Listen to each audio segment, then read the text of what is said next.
നമസ്കാരം. ശബരിമലയിലെ സ്വർണ്ണപ്പാളി വിവാദത്തിൽ നിർണായക വെളിപ്പെടുത്തലുമായി സ്പോൺസർ ഉണ്ണികൃഷ്ണൻ പോറ്റി രംഗത്ത്. ദ്വാരപാലക ശില്പങ്ങൾക്ക് വേറൊരു പീഠം കൂടി നിർമ്മിച്ചു നൽകിയിരുന്നുവെന്ന് സ്പോൺസർ മാധ്യമങ്ങളോട് വെളിപ്പെടുത്തി. ശില്പങ്ങൾക്ക് രണ്ടാമതൊരു പീഠം നിർമ്മിച്ചു നൽകിയിരുന്നു. 3 പവൻ സ്വർണം ഉപയോഗിച്ചാണ് പീഠം പണിതത്. ആദ്യമുണ്ടായിരുന്ന പീഠങ്ങളുടെ നിറം മങ്ങിയപ്പോൾ പുതിയത് നിർമ്മിച്ചു നൽകി. കോവിഡ് കാലമായതിനാൽ നേരിട്ട് പോകാതെ കൊടുത്തുവിടുകയായിരുന്നു. എന്നാൽ അളവ് വ്യത്യാസമുണ്ടെന്ന് ദേവസ്വം അറിയിച്ചു. വഴിപാട് നൽകിയതിനാൽ തിരികെ ചോദിച്ചില്ല. പീഠം സ്ട്രോങ് റൂമിൽ ഉണ്ടാകുമെന്നാണ് കരുതിയത്. എന്നാൽ പീഠം ഇപ്പോൾ എവിടെയെന്നതിൽ അവ്യക്തമാണെന്ന് ഉണ്ണികൃഷ്ണൻ പോറ്റി കൂട്ടിച്ചേർത്തു. അറ്റകുറ്റപ്പണിക്ക് കൊണ്ടുപോയപ്പോൾ പീഠത്തെക്കുറിച്ച് തിരക്കി. ഇതിൽ മറുപടി ലഭിച്ചില്ലെന്നും വിജിലൻസ് അന്വേഷണം നടക്കട്ടെ എന്നും അദ്ദേഹം പറഞ്ഞു. ശബരിമല ശ്രീകോവിലിന്റെ ഇരുവശത്തുമുള്ള ദ്വാരപാലക ശില്പങ്ങളിലെ സ്വർണം പൂശിയ ചെമ്പുപാളുകൾ അറ്റകുറ്റപ്പണിക്കായി ചെന്നൈയിലേക്ക് കൊണ്ടുപോയ സംഭവത്തിൽ ഒട്ടേറെ സംശയങ്ങളാണ് ഹൈക്കോടതി കഴിഞ്ഞ ദിവസങ്ങളിൽ ഉയർത്തിയത്.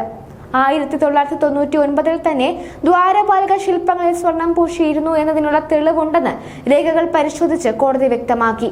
2019 ദ്വാരപാലക ശില്പങ്ങൾ ഗോൾഡ് പ്ലേറ്റിംഗ് നടത്തി തരാമെന്ന് ബംഗളൂരു സ്വദേശി ഉണ്ണികൃഷ്ണൻ പോറ്റിയുടെ അഭ്യർത്ഥന പ്രകാരം ചെമ്പ് പ്ലേറ്റുകൾ അഴിച്ചെടുത്ത് ചെന്നൈയിലേക്ക് കൊണ്ടുപോയി എന്നും രേഖയിൽ കാണുന്നു.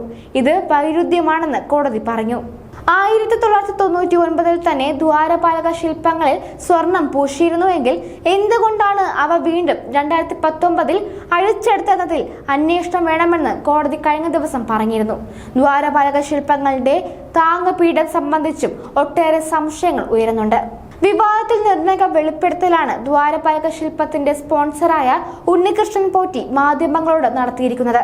2019 ദ്വാരപാലക ശില്പം സ്വർണം പൊതിഞ്ഞ് 394 ഗ്രാം സ്വർണം ഉപയോഗിച്ച കേസിലെ എതിർകക്ഷിയാണ് സ്പോൺസർ ഉണ്ണികൃഷ്ണൻ പോറ്റി.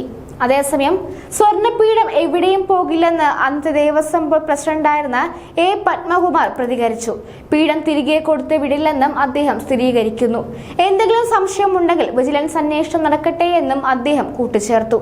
അതേസമയം ശബരിമലയിൽ എന്ത് ചെയ്താലും തിരിച്ചടി ഉണ്ടാകുമെന്ന പേടി തനിക്കും ഭക്തർക്കും ഉണ്ടെന്ന് Devaswom board president PS Prashanth കഴിഞ്ഞ ദിവസം പറഞ്ഞിരുന്നു.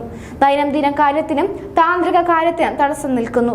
ആരാണ് തടസ്സം ഉണ്ടാക്കുന്നതെന്ന് പറയുന്നില്ല. മറ്റു ക്ഷേത്രങ്ങൾക്ക് ഒന്നുമില്ലാത്ത തടസ്സം ശബരിമലയിലുണ്ടെന്നും അദ്ദേഹം കൂട്ടിച്ചേർത്തു. സ്വർണ്ണപ്പാളി അറ്റകുറ്റപ്പണിയിലെ കോടതി ഇടപെടലിനിടെയാണ് PS പ്രശാന്ത് ഇങ്ങനെ ഒരു പ്രതികരണം നടത്തിയത്.